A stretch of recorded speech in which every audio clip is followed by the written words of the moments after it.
yung balita na all of my siblings are back home. Because of course they have to prioritize their jobs, and of course he understands because again we have to prioritize the country and the people and how they serve. So he was very understanding with it, and it went well. Ayun, madaming chikahan sa about family matters, and then to the point na sinabi niya na dami ng alam ng nakikinig dito. Yun, tumawa lang ako.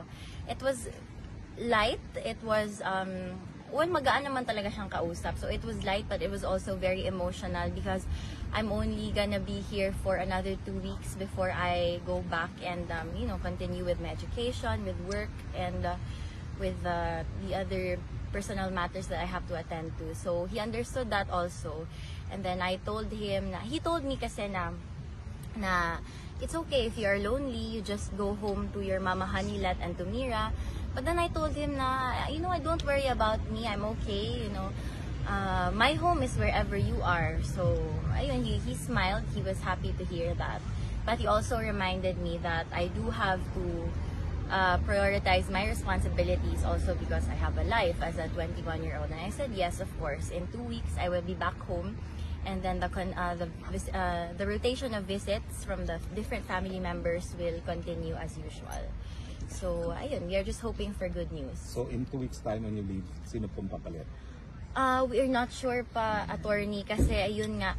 That's why I heard that he was, kaya medyo, kanina I mentioned that it was an emotional visit because the guard told me that he was waiting all day for us yesterday.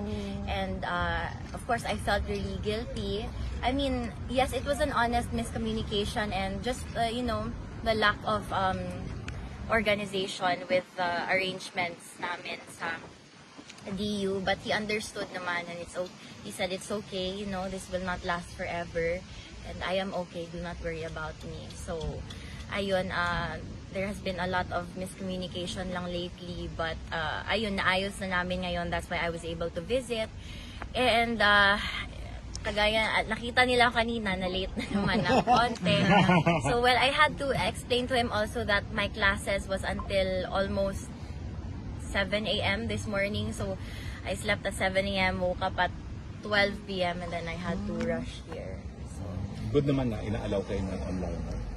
For now, it's online talaga because of the situation in the Philippines, The rain and flooding. Sana yung nila, bakit ganun yung... Well, bahala na sila, I won't talk about it. But, ayun, all I can say that is he's good, he's healthy and thankful and happy that, he has family who loves him. And, ayun, sabi ko, see, you are so blessed with children and grandchildren like this. Kasi tingnan mo ngayon na matanda ka na ganito.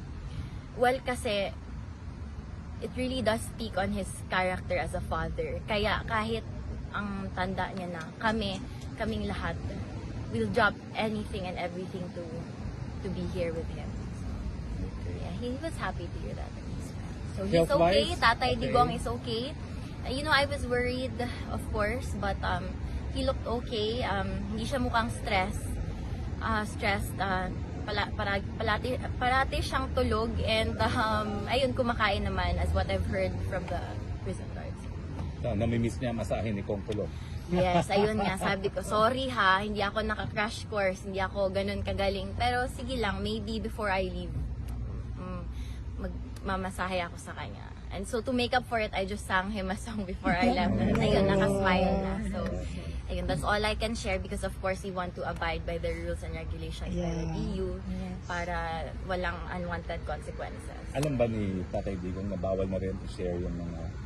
I don't think so, but he did ask if there were still people here, and I said yes, everyone's waiting for you. It's been 5 months, but everyone's just waiting for you to come home. Yes. So, and there's this never-ending love and support from the people, not just to you, but to all the members in the family. So yeah, he wants to extend his gratitude and how blessed he feels to have you all. Thank you. Thank you so much. Thank you, Langga.